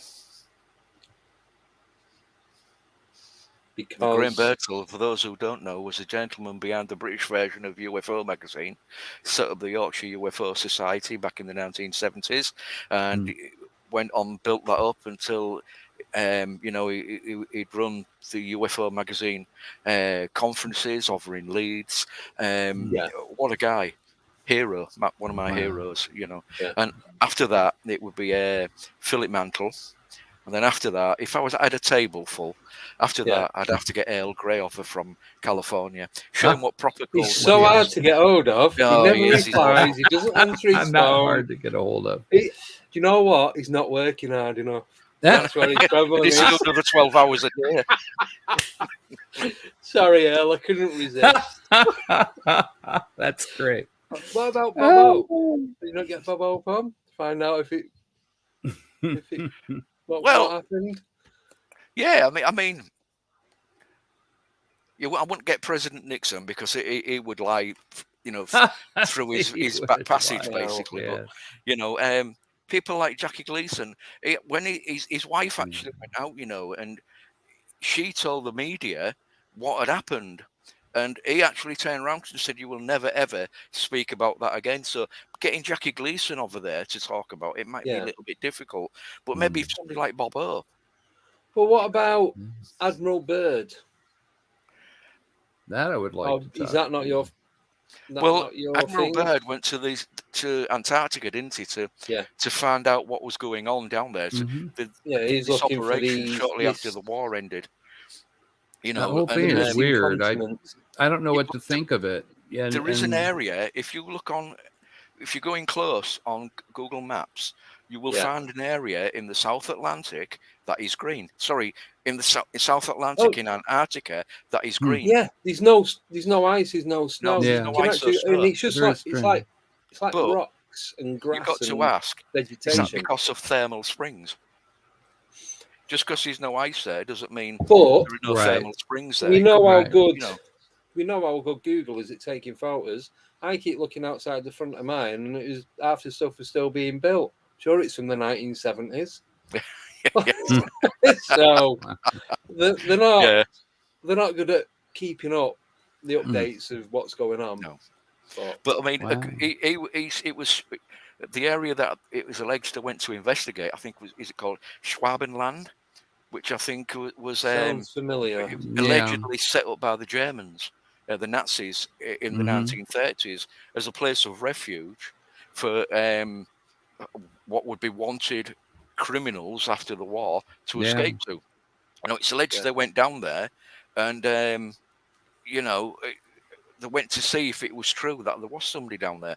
Yes, they took a lot of ships. Yes, they did. I can't remember how long. Was it down there about 2 months, Earl? Can you remember? Yeah. No, I mean, it's a well-founded story, but I mean, I don't know how much is accurate and how much, did the Germans actually have flying saucers? And if they did, why did they use them against us? And, it's just so many loose ends to it. Exactly. That, I would love to talk to Admiral Byrd. It would be a good person. Didn't he get unlimited funds as well to do the second expedition? I don't know about that. I don't know about that, Andy. I'm not sure. There is a lot on the internet about him, but then there's some stuff kind of contradicts the other. Yeah. But what else is new? Like you said, it's hard to work out what's what. Phenomena. Yeah. I often think, it's I forget the name of the scientist now, but he did the Cosmos TV series. Carl Sagan. Carl Sagan. Thank you, Will. Yeah. He actually said that incredible claims, or I'm paraphrasing again now, incredible claims demand incredible evidence. We need to see the evidence for these claims, which is why you may remember a couple of weeks ago, Andy, you had a guest on who was claiming that Earth was a prison planet. And I sent you a couple of questions to ask him, but he kind of just shrugged it off. Where is his proof for that? I want to see the proof before I agree to his statement. It's no. I know. Sorry. I get everyone has their own theories and their own opinions and that, and I always say mine change. Not even every day, every hour. You'll hear something else. It's like, well, yeah, that kind of makes sense as well. So you throw out one of the last things you heard, and you kind of try and fit that in to the stuff you do believe. Yeah, and then you send up. I don't know. It's either all fake or it's all real, and I ain't got a clue anymore. I give up. So in reality, I want to see proof of a Nazi UFO. I want to see proof that the Earth is a prison planet. I want to see the evidence for all this. Bit controversial with the name. Then, it's all speculation in the story. I know. There's supposedly photos of Nazi flying saucers, but then you go and track the original photo and you find out that it was photoshopped and stuff. Yeah. So I don't know. So controversial with the name, but what about Adolf Hitler? Would you like to meet him and find out? I wouldn't want to meet that. No, I know. But just to find out about if the UFOs apparently. I'd want to talk to Werner von Braun, and apparently my mom knew him, and that would be who I would want to talk with from that era. I would want to meet Paul Hynek's father. I mean, I would love to go back in a time machine and meet J. Allen Hynek. As far as living guys go, I really, really want to meet Jacques Vallée. I almost did. I actually had him booked for the MUFON symposium this year, and then he had to tap out because he has asthma.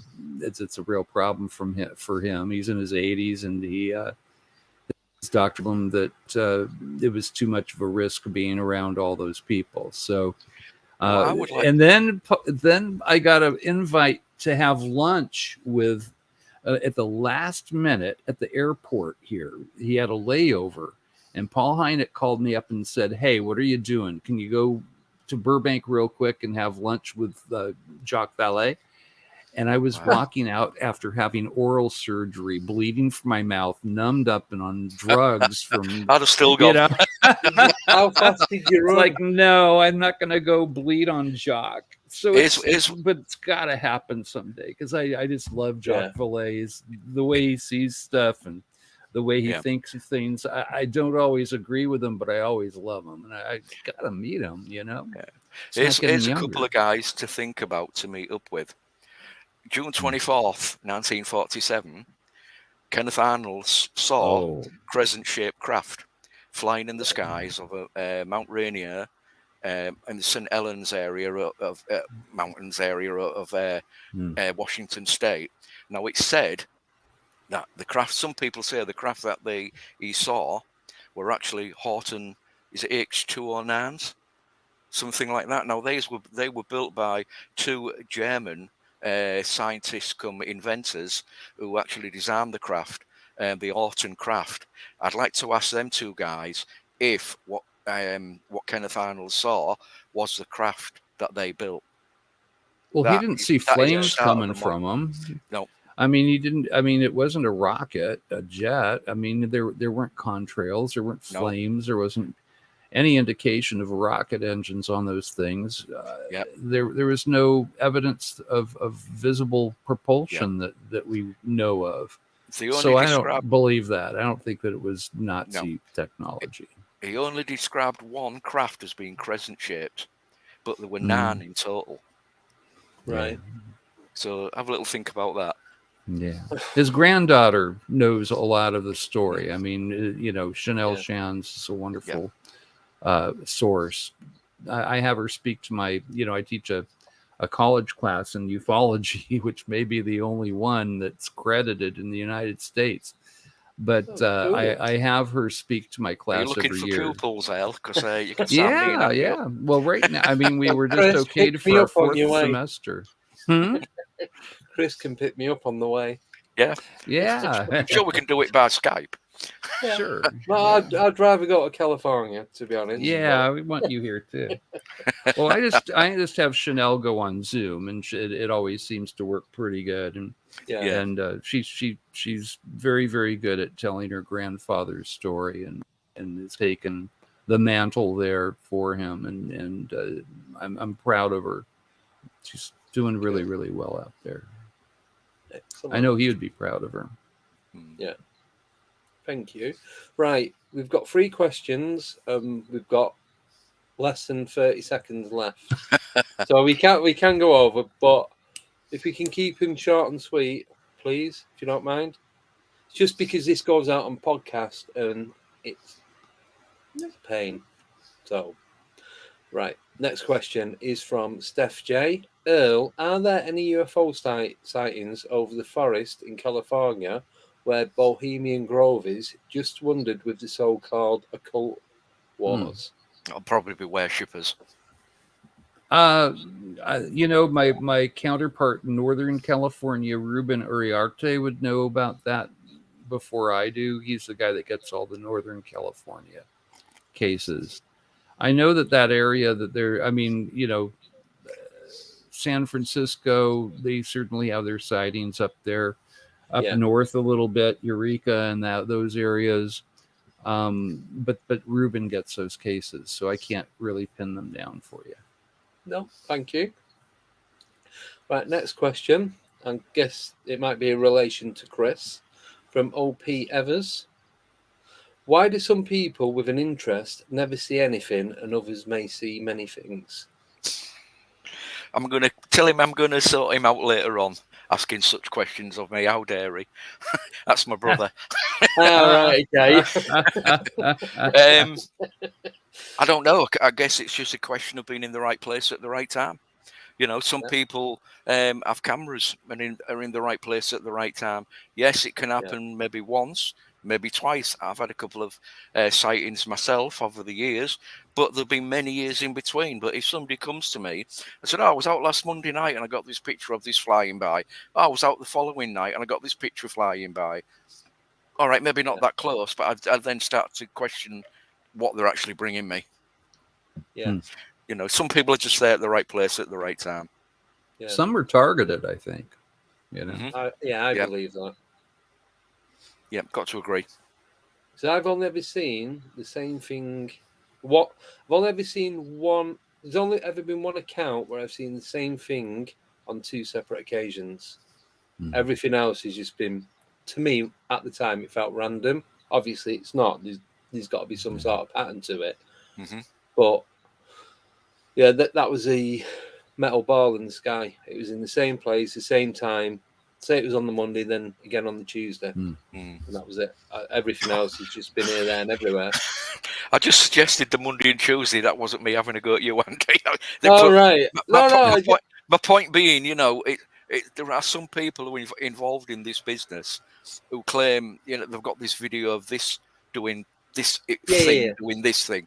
You know, then they come back a time later with another video showing something completely different. But again, they're in the right place at the right. Who carries a video around with them every single day? Unless this is the days though before we had mobile telephones with film technology. I was going to say we all do now. Yeah. But we do now. Well, this happened. This was days. about probably 2013, maybe 2014, and it's in the back garden. I'll be very quick on this. I looked up, felt like someone watching me. I could see this thing up in the sky. I went back in next day, same thing, and it felt really freaky, like it was watching me and nobody else. Didn't go outside the rest of the week. It could have been there Wednesday, Thursday, Friday, Saturday, Sunday. I don't know. I didn't go and have a look. Was that Just nervous? That it was there Monday, Tuesday. It's like, nah, I'm good. But thanks anyway. Yeah, some are targeted definitely, but others who come out with some claims. Take them with a pinch of salt. That's I'm going to say. Yeah. Check everything. Yeah. Do a Carl Sagan. Yeah, you have to. I think you have to, don't you? Yeah. Yeah, or else people won't take you seriously. The best investigators are skeptics, in my opinion. Yeah, because once you've got the truth, then you've got the truth. And that's it. Yeah. You know. You just need that one thing, though, don't you? Yeah. Yeah. I mean, it's still kind of, 1 out of 15 UFO cases, I would say, winds up being interesting and being something. And the rest of them are always, drones or balloons or atmospheric phenomenon. Yeah. The ISS flying over SpaceX. Yeah. And you have to, check all the boxes off. And then if they're all checked off and you've still got this thing that you can't explain, then you've got a UFO. Doesn't mean it's a starship, but it means it's unidentified. You don't know what it is. We don't know where it's from or why it's in. Yeah. That's how you do it. Yeah.